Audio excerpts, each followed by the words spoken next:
Roger Stone. Hello, Roger. No surprise, looking like $1 million.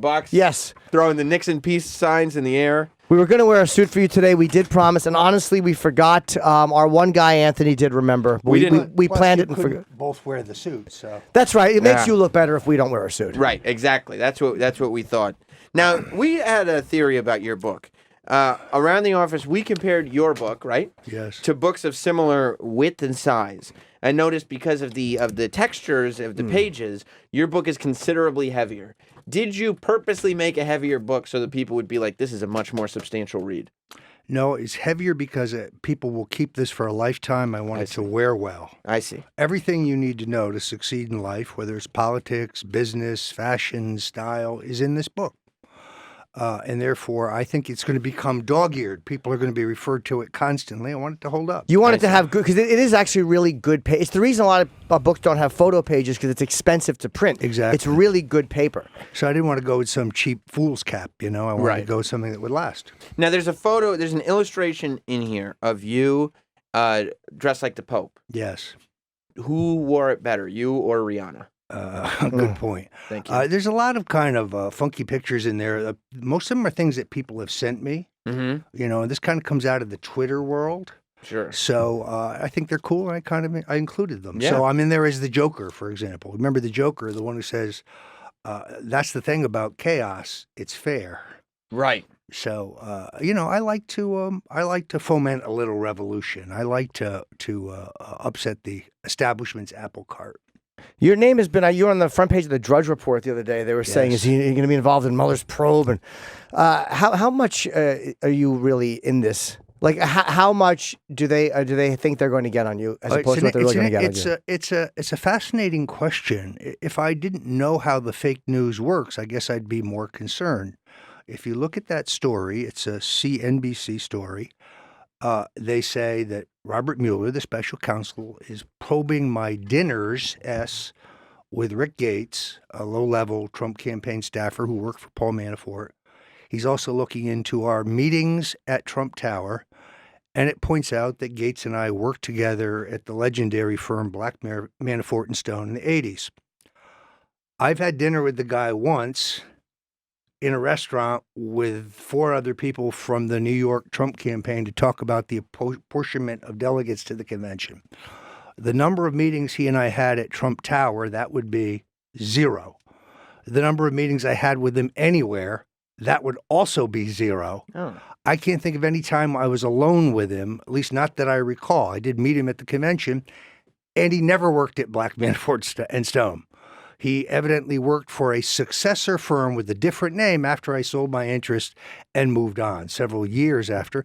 In fact, I don't think he met Paul Manafort till 2006. So probing my relationship with Gates will be a short probe because my contacts with him during the campaign are minimal, and they're generally logistical or innocuous, as in, tell that Manafort to return my phone call, would you? That's kind of it. At what point do you when did you stop being surprised? Well, when did you realize, wow, the press is really full of shit? Here's the thing that is kind of shocked me, is that the way they just keep recycling the same chestnuts. Let's come up with the most obvious answer. Guccifer 2.0. I read you're friends with him. Yeah, exactly. First of all, I was in contact with him over a Twitter feed, not exactly the place to conduct espionage. Not very 007. Right. Our entire exchange has a total of 24 words in it. And it takes place 6 weeks after WikiLeaks has already published the documents that they're accusing me of working with to hack and provide to WikiLeaks. Chronologically impossible unless one has a time machine, and Putin hasn't lent me his time machine. And what about the idea that, if he's tweeting with Guccifer, one can believe that they had a relationship prior to the tweets. Right. So produce all the other communications in any form. They don't exist. And Guccifer, if this person really exists, first of all, he's a Russian. We don't know that. There are thumbprints that are left in his computer, his online activities that are made to show that he's a Russian, but we don't know that. They're so clumsy, they look to me like they're planted. He's using software that is registered to a person who works at the Democratic National Committee. Goose and his identity becomes public. Guess what day? The day the DNC announced they've been hacked. Except for they weren't hacked because the FBI's never been allowed to see their server. So they're only allegedly hacked.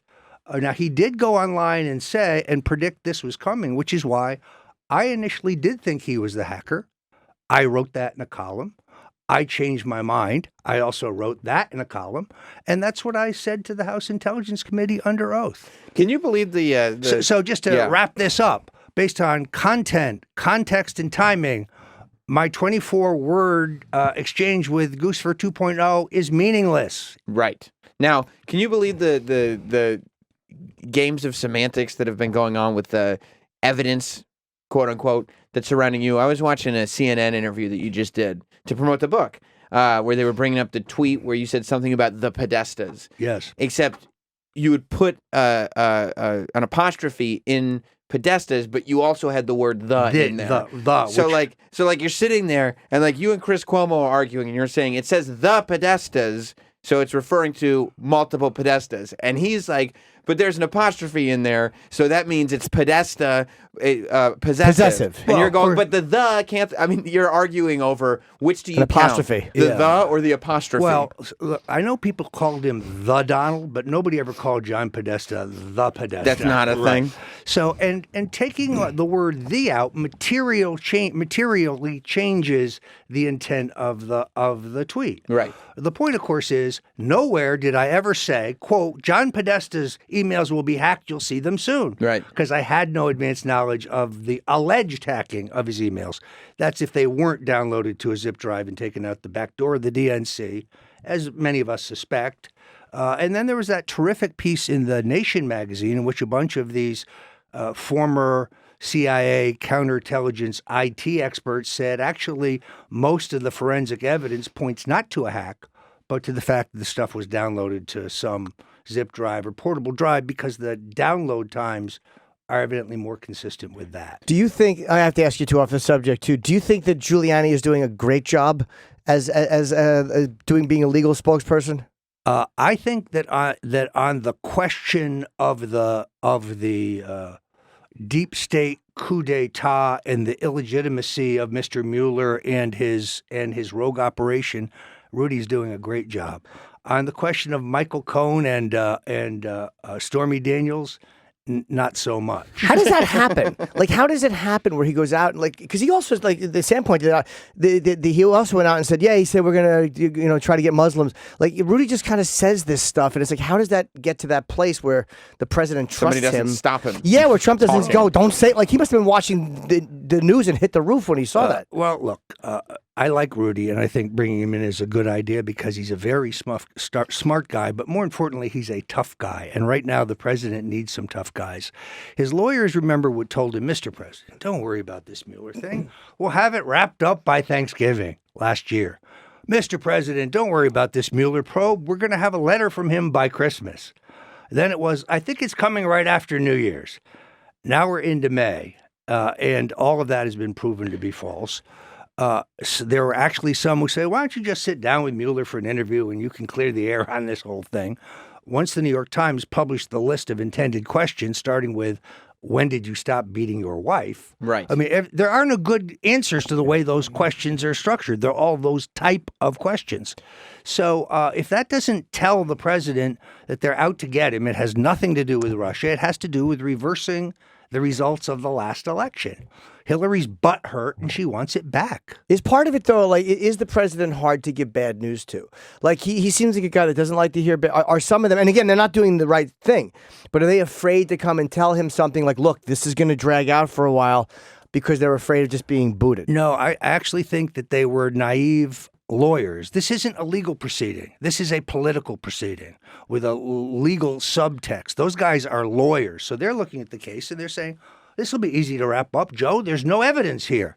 Not understanding that Mueller doesn't need evidence, that they're running a campaign of innuendo and smear. This story about Rick Gates, where could that have come from? So they leak, which is a violation of their ethics and the rules, and then to try to change the public narrative. You may remember that they gave the fake dossier to Mike Isikoff of Yahoo. So he would write it, and then they took his story to the judge and said, "You see, Judge, people are talking about this." That's how the fake news. That's how they operate. I understand. What do you think happens? I mean, didn't you think that Trump was going to be out by a certain point, but they haven't been able to get him out? Do you think he's going to make it through the 4 years? That's entirely up to him. I would argue that with 3% economic growth and peace breaking out in the Koreas, a historic achievement. Yeah. And I think he is, I know that he is up to something in terms of the Middle East. He's working very hard behind the scenes to try to find a solution, a peace solution for the Middle East. That would be the daily double of diplomatic triumphs. It's going to be very hard to get rid of him. On the other hand, he has the power right now. He needs to fire Mr. Rosenstein. He needs to fire Mr. Sessions. He needs to pardon everybody in question, and then dare them to impeach him. By the way, I just got back from Korea with the peace deal. So and now why fire Jeff Sessions? Because Jeff Sessions he's the evil Keebler elf. He is. All he's interested in is marijuana. Really? He's obsessed with marijuana. We have to arrest everybody who's smoking marijuana. Good people don't use marijuana, he told the Senate. No, Senator, sick people use marijuana. Right. Millions of it. And it helps them more than opioids. So what big pharma pal is he helping out here? Or is he just a caveman, a hillbilly? Do you think that in because Trump has clearly come out against opioids, do you think that he's going to make it easier for people to get legal marijuana in an effort to... I think it's really important to review the history on this. The president said in the campaign very clearly that this was an issue for the states to decide. Mm-hmm. And if the states decide they want medical marijuana, they should have it. Now, he didn't endorse medical marijuana himself. He said it's a state decision. That essentially is consistent with the Cole memo, which is the one thing Obama did that I agreed with, which declared that in the 29 states where marijuana had been legalized, that the feds would stand down on laws against possession and distribution and so on. Good public policy. The first thing he did, as soon as he was out from under congressional restraint, the Rohrabacher Amendment, he repealed the Cole Amendment. So any prosecutor in the country in a state where marijuana is legal, let's say they want to run for governor and get their name in the paper, they bust the local dispensary and you're on page one. This is bad. This is a bad idea. For many months, I spoke to the president about this, and he was surprised that Jeff Sessions was moving actively against state legalized marijuana, which tells me his news summaries are being sanitized. Right. Okay, so we didn't show that to the president. He can't be expected to negotiate with the Israelis and the Saudis and the Egyptians and also read everything that's in the newspapers because he's on the phone constantly doing his own kind of diplomacy. He's watching Fox and Friends every morning, too. He's busy. Got to get news somewhere. Exactly. Yeah. So in this case, Sessions was misleading him. Roughly 2 weeks ago, the president came out in an agreement with Senator Cory Gardner of Colorado that he will now push to protect state legalized marijuana through federal legislation. I think Jeff Sessions is checkmated. The president's view, I think, is going to hold here. And now the question is, how do we get the president to move marijuana off the Schedule I list where it doesn't belong?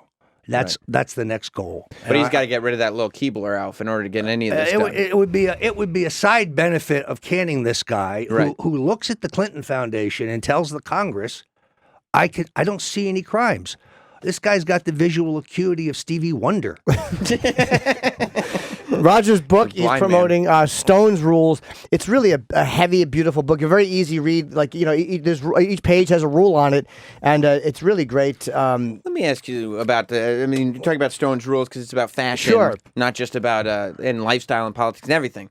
Why did you never switch to a slim cut suit? You're the only guy left that's wearing the big baggy suits. This is not, let's be clear. This is not baggy. It is full cut. Yeah. Okay, but there's All not right. many of you left. is what I'm saying. Because muscular guys don't look good in thin cut suits. Oh, excuse me. And because all of those squats, my thighs will not fit in a pair of regulation riding boots or in a pair of slim cut jeans. That was what I see. speculated. It's an Sam thought I was wrong. I said his thighs are too muscular, and Sam said that's not the case. The point is, if I wore a slim cut suit, Right. because of the size of my chest, it would gap. But that's hours in the gym doing, bench presses. Right. But you didn't think that, I mean, there's still some fabric that could be taken off now, or do you just prefer a baggier cut or a looser cut? Or I don't know. It's about the silhouette of the suit. Okay. Let me try to demonstrate. All right, let me see. Roger's 'cause I standing don't- up now. To you heathens. Just put Yeah, I Roger's don't mic so we can understand. hear. I want to hear The Roger. idea Yeah, I got you. The idea is the line of the trouser between the suit jacket and the trouser. Right. So, yeah, they're full cut, but the point is they hang, they're not cinched, and it creates that illusion. Also, this is a very soft shoulder. There's no padding in here. It's a more natural shoulder.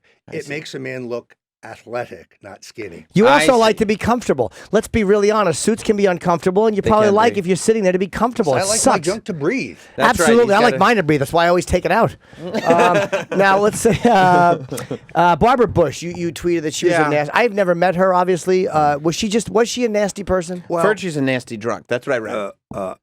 this is based on personal experience, not some faraway speculation. I managed the New York, New Jersey, and Connecticut primaries for Governor Ronald Reagan against her husband, then Ambassador George Bush.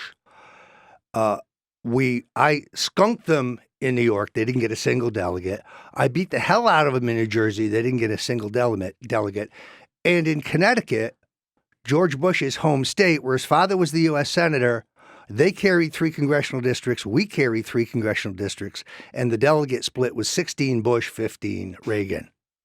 Jim Baker, who was managing George Bush's campaign, but who I was very friendly with, warned me, stay away from Barbara. She hates you.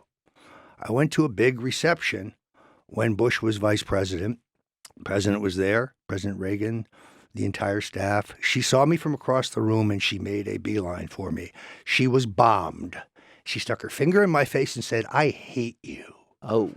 Now, this is not the warm, wonderful woman you saw depicted in all the funeral coverage. Right. She was a nasty, vindictive person to me personally. But we try to remember people at their best, though, no? I admit that my timing was probably not the best. Right. But to be clear, I was overheard in a restaurant in Austin, Texas, and what I said was, Barbara Bush drank so much booze, if they cremated her, her body will burn for 3 days. Oh, jeez. Okay.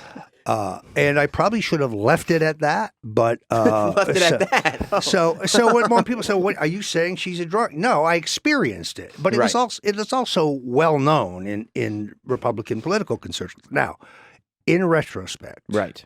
my timing was probably not the best, and I am a Christian, so may she rest in peace. Yeah, So you it's- felt you were overheard. You didn't mean for that to be publicly consumed. No, You were but I overheard. shouldn't have doubled down and confirmed it. I just should have kept. Yeah, my you mouth did shut. double down on it pretty hard. But one of Stone's rules, speaking ill of the dead, is not on that list. Well, put it this way: it's the only thing worse than being wrong or making a mistake is being boring. So I try Right. not to be No, boring. it's exciting. It's very, very exciting. Yeah, do you say things sometimes just when you feel like I have to say this a certain way where people are going to grab it? Like if I just kind of say it factually, it's not as interesting, but if I spice it a little bit, people will run with it. Exactly. That's called dramatization. So when I'm in the famous, iconic speech now and before the Broward Republicans, and I say I have communicated with Assange, and I say it's through a back channel. Wow, that sounds very James Bondish. Back channel, confirming source, intermediary, all the same thing, but there's some dramatization. I was talking to a crowd of 600 people, but dramatization is not inaccuracy. Everything I said was true. I see. Technically. And that's important. So I feel like we've been following this. Is Roger Stone's buddies with Julian Assange? Does he know Guccifer? Is he responsible for WikiLeaks? All this stuff for like a year and a half. Right. Do you enjoy that this story just keeps going and going? It's tedious. That's my point. Is Right. in other words, it's brought up by irresponsible fake news outlets like the Daily Beast and Salon and Slate and sadly the Washington Post. And then you respond to it in the detail I have here today, assuming, well, that's that. I explained it. And then 3 months later, they bring it back like they never heard any Same of story. that. Right. Yeah. It's the fake news cycle. It's a tactic. And unfortunately, like the birds on the telephone line, once one jumps off, they all jump off. So the Washington Post writes, two close associates, that's false, of Roger Stone say that he told them that he dined in London with Assange one weekend, and one of them says he has an email in which Stone predicted. Stone said the WikiLeaks emails will be about Hillary, Donna Brazile, and John Podesta. I called the Post reporter. So you saw this email, right? No, it's been described to us. They described the email. Right. Yeah. I know the name of the two guys. Neither one of them would be considered an associate of mine. One of them is a nasty critic of mine online who's a nut job. Right. And the other guy, I can disclose, it's Sam Nunberg. Right. I remember him. How is Sam doing now? How He had a is he bit of a doing? public. Let's call the Betty Ford Center and find out. Okay. Is that where he is? Is he in a place I like that? understand he is dealing with his demons, and I wish him the best. No, You were his mentor at one point, right? Well, that's called smothering someone in your embrace. I see. Mueller, whatever you do, don't look at Roger Stone. He's innocent. By no means, do not. Please, Sam, you're doing Steve Bannon's, legwork here. A man who dresses out of a dumpster, and. You talking about Steve Bannon? Yeah. But Sam he's all over the place. They've got something on the president. They've got nothing on the president. I'm not going to listen. I'm not going to obey this subpoena. I'm an officer of the court. Of course I was going to be. I mean, this guy, he has a screw loose, sadly. Is there a way back, though? Sorry, Sam. Is there a way back? Cause in I just politics, remind everybody, I got him his job with Trump, and I got him rehired after he got fired. So let no kindness go unpunished. In your world, in politics, so many things are said. So many people are friends, and then they hate each other, and then this one doesn't vote a certain way.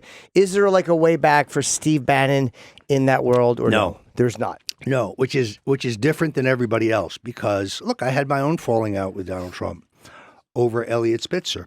He thought Elliot was a great guy. So much for that. Right. And then we reconciled after that. We didn't talk for 2 years. He was furious at me for my opposition and role in the removal of Elliot Spitzer, the Eric Schneiderman of his day. Mm-hmm. Eric Schneiderman seems much worse. Much worse. Much worse.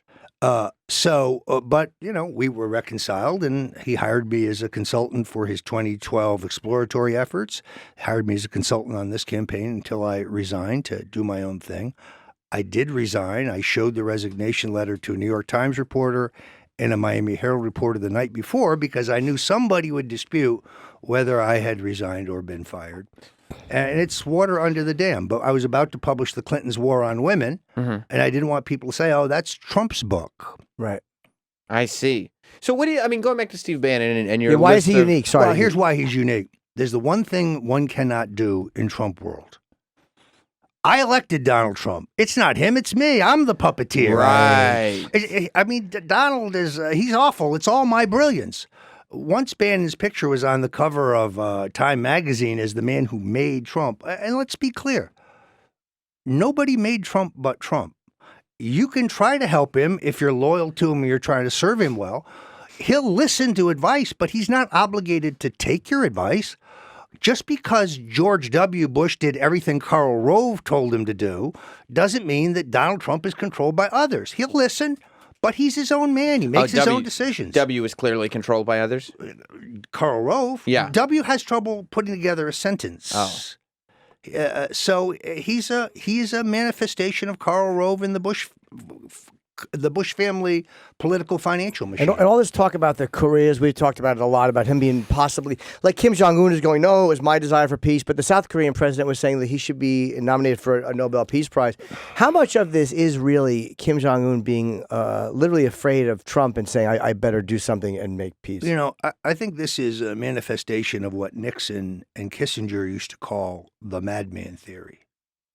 Kissinger is going over to Paris to talk to the North Vietnamese, and Nixon says, Henry, you tell him this Nixon's nuts, and he might hit the button and blow them off the face of the earth. He's a madman, and I'm having trouble restraining him. You better make a deal soon. And, of course, they came to the table. This is exactly what Trump has done. He is rattling the saber, and all the elitist foreign policy pukes were saying, "Oh my God, he's going to cause World War III. This is bombastic. He's a warmonger."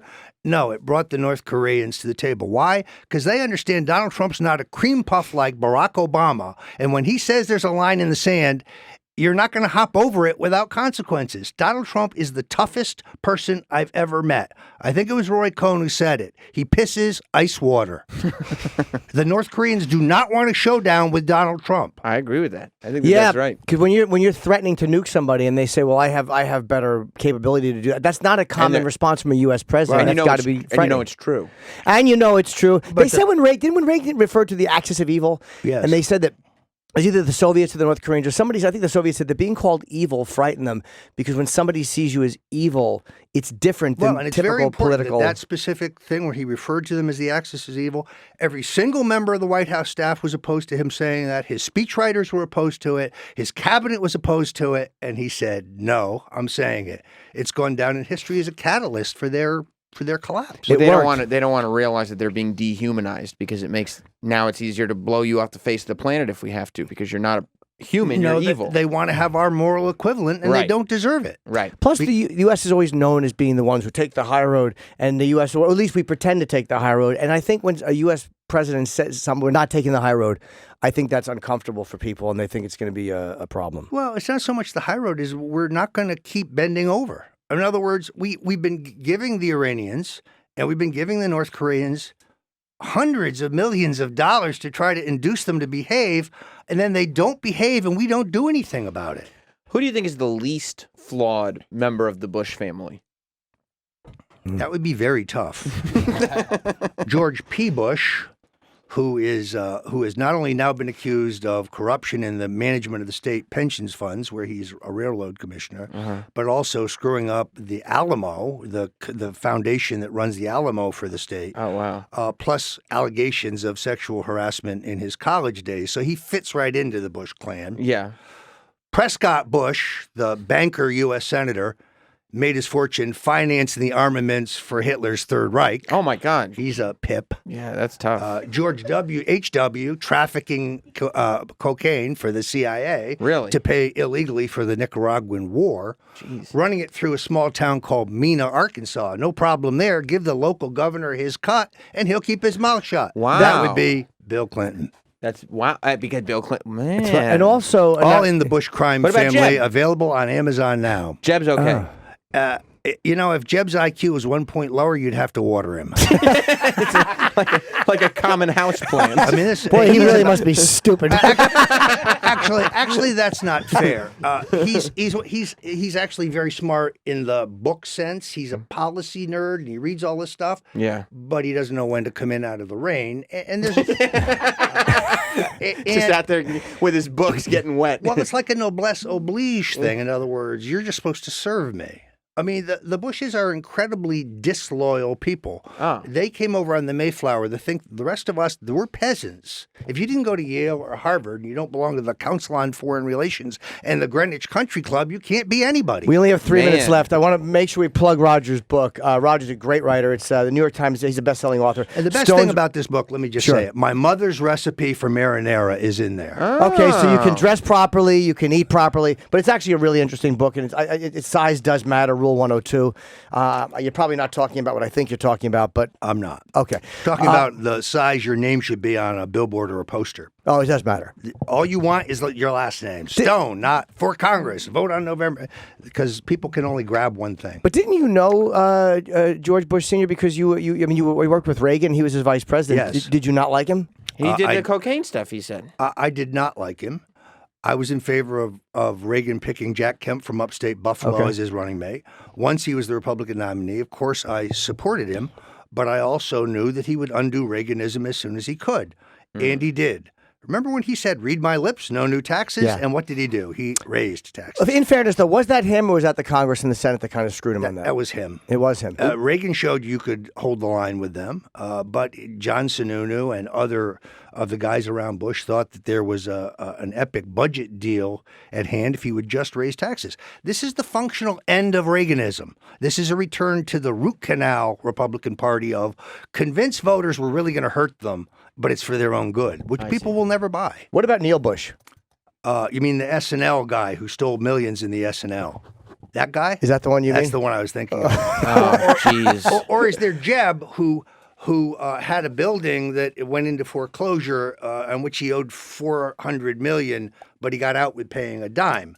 I mean, the whole family is epically corrupt. Donald Trump, though, has done some shady business stuff, no? Donald Trump, the president? Yeah. Not to my knowledge. Oh, all right. Never mind then. Oh, I thought there was some I weird... wanna go to dinner at the Bushes White make House. Can you Donald bring Trump, me- when it comes to ethics, the Bushes Tell make me. Donald Trump look like Rebecca of Sunnybrook Farm. Is that right? Can you bring me to the White House? I'd love to have dinner with the president. I'll get John Kelly on the phone right now. See if we can set that That'd up. be That's fun. great. That's I'm a good great. dinner companion. You're not a good dinner I am companion. so. I'm I've polite. never had I a good laugh time at with the you appropriate at a dinner. times. Yeah, no. Mm-mm. Fair enough. Sometimes you So- ask which way the bathroom is, he puts you in the wrong direction. What's really maddening is when I take the Amazon or the Barnes & Noble buy link from their site for this book. For Stone's Rules? Yes, and I post it on Facebook Right. or I paste it on Google, Sure. and they immediately knock it out as spam, Really? which they've never done on any of my previous books. So they're trying to make it hard for me to sell, which is why people need to go to stonesrules.com, stonesrules.com, and buy it there.